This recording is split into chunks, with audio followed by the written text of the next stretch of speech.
Look around you. Chances are you'll find one of these simple, stretchy loops somewhere nearby. Bundling your mail, holding your hair back, or just waiting in a drawer. The humble rubber band. It's so common, we barely give it a second thought. But have you ever wondered about the story behind this humble loop? Where did it come from? And how did it become one of the most useful objects in the world? Today, we're going to unravel the surprisingly fascinating history of the rubber band. Our story begins not in a modern factory, but deep in the ancient rainforests of Mesoamerica, thousands of years ago. Civilizations like the Olmecs, Mayas, and Aztecs discovered a magical tree, the Hevea brasiliensis, or as we know it, the rubber tree. They would make cuts in the bark and collect the milky white sap that dripped out, a substance we call latex. But raw latex is sticky and not very durable. These ancient innovators figured out a brilliant trick. They mixed the latex with juice from a local morning glory vine. This natural recipe created a stronger, more resilient, and waterproof material. They used it for all sorts of things, from making sandals and coating fabrics to crafting the heavy, solid balls used in their famous ritual ball games. This was the world's first rubber, a substance born from incredible botanical knowledge. For centuries, this knowledge remained confined to South Americas. But fast forward to the 19th century, a time of explosive innovation and industrial revolution. Rubber had made its way to Europe and the United States, but it had a major problem.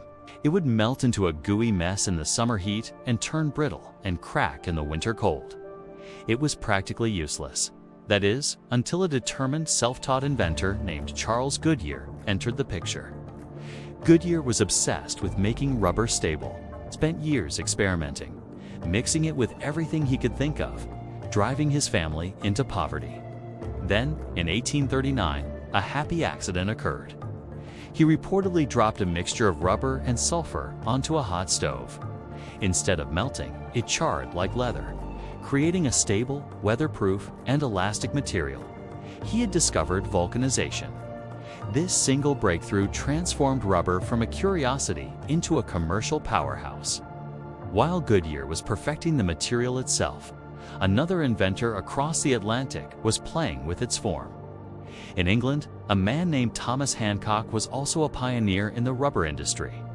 He created a machine he called a masticator that would shred and press rubber scraps together.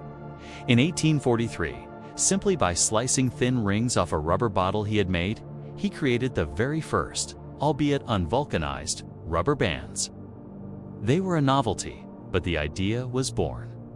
The final piece of the puzzle was put in place just 2 years later. In 1845, another Englishman, Stephen Perry, combined these two innovations. He took Goodyear's vulcanized rubber and Hancock's idea of slicing it into rings.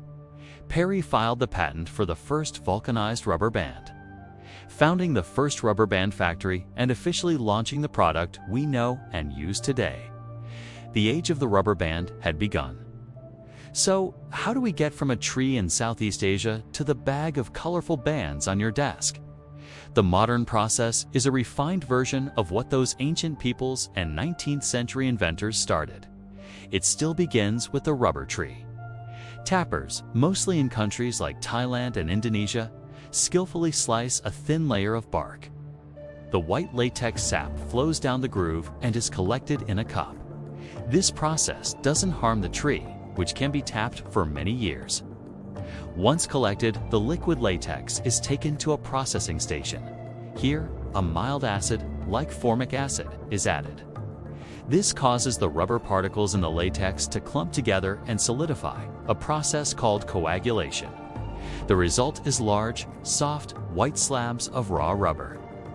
These slabs are then washed and pressed through rollers to squeeze out excess water before being dried.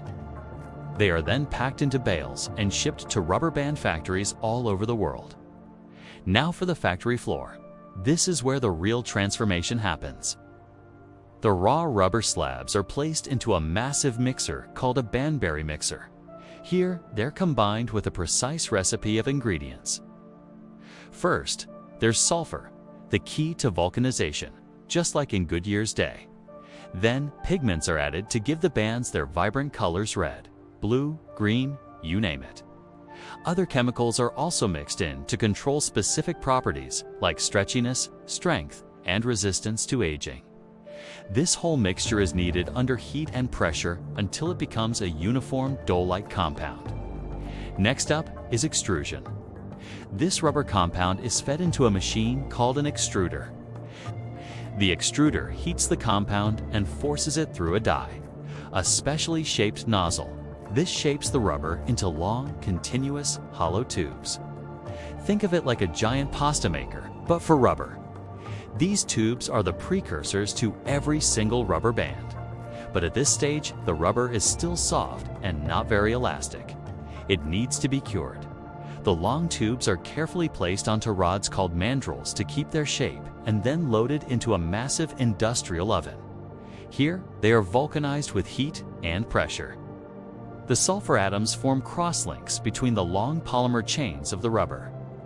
This chemical reaction is what gives the rubber its signature strength, elasticity, and durability. It's what allows a rubber band to stretch and snap back to its original shape over and over again. After curing, the long, hardened rubber tubes are cooled. The final step is cutting. The tubes are fed into a high-speed cutting machine. A razor-sharp blade slices the tubes with incredible precision, chopping them into individual rings. In a flash, thousands of rubber bands are created. Finally, these newly cut bands are tumbled in large drums to be washed and dried. This removes any leftover powders from the manufacturing process and gives them a smooth finish. From there, they're weighed, sorted, and packaged into bags and boxes, ready to be shipped out and find their way into our offices, schools, and homes. From a sacred sap in an ancient forest, to an inventor's accidental discovery on a hot stove, to a global manufacturing marvel. The journey of the rubber band is a story of human ingenuity. Today, its uses are almost limitless. The British Royal Mail uses iconic red bands to sort its letters. Artists use them to create intricate sculptures. Kids use them for everything from launching paper airplanes to making bracelets. And of course, there are those dedicated folks who spend years collecting them to create giant, world record-breaking rubber band balls. The next time you stretch one of these simple loops, take a moment to appreciate the incredible history and science wrapped up in it. It's a testament to how a simple idea can stretch across the globe and tie our world together in countless ways. Thanks for watching, and don't forget to subscribe for more fascinating stories behind everyday objects.